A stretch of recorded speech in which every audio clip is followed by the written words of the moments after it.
Il a assumé des erreurs. Justin Trudeau, selon un rapport, il aurait enfreint la loi en faisant pression sur sa ministre de la Justice pour qu'elle intercède en faveur d'une société québécoise, SNC-Lavalin, afin de lui éviter un procès pour corruption.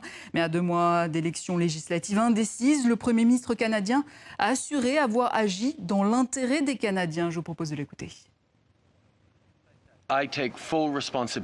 Je prends l'entière responsabilité. Cette responsabilité en revient au Premier ministre et j'assume tout ce qui s'est passé dans mon bureau. C'est important parce que je pense vraiment que ce qui s'est passé ces dernières années n'aurait pas dû arriver. Mais dans le même temps, nous avons un système qui doit être amélioré. Il y a des leçons à tirer de tout cela. Nous prenons en compte les recommandations de ce rapport sur la manière de défendre l'intérêt public et de défendre l'intégrité et l'indépendance de nos processus judiciaires et de poursuite.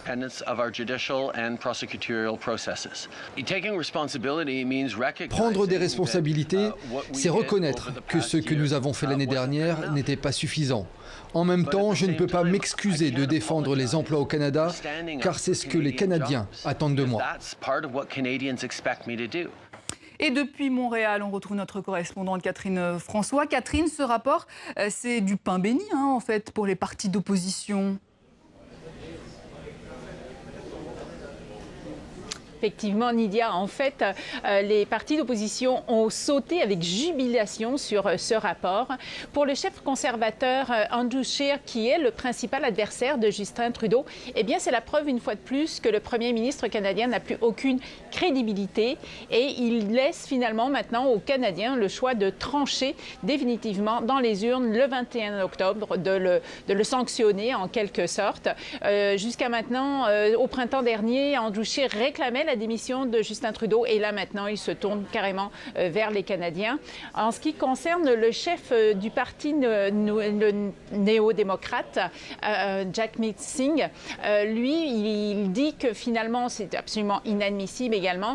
Et il dit que c'est la preuve une fois de plus que les libéraux privilégient les riches, les grosses entreprises et leurs amis au détriment de monsieur et madame tout le monde au Canada et évidemment de la classe moyenne. Toujours est-il que cela donne de très belles munitions pour ces partis d'opposition que sous cette histoire de SNC-Lavalin et qu'ils vont taper sur le clou au cours des prochains jours et au cours de la campagne électorale qui s'en vient à grands pas. Et justement, Catherine, quel va être l'impact de cette affaire sur les élections à venir au Canada ? Eh bien, c'est toute la question. En fait, il faut comprendre qu'au printemps dernier, les libéraux ont perdu des plumes dans les sondages à cause de toute cette histoire de SNC-Lavalin. Il faut comprendre également que c'est la deuxième fois que le premier ministre Justin Trudeau est blâmé par le commissaire à l'éthique. Il y a eu cette histoire de vacances privées sur l'île du milliardaire Aga Khan et il a été blâmé pour ça. Et c'est donc la deuxième fois qu'un premier ministre canadien est blâmé par un commissaire à l'éthique. Ça ne s'est jamais vu dans le pays. Donc forcément, ça joue vraiment effectivement toutes ces histoires en sa défaveur.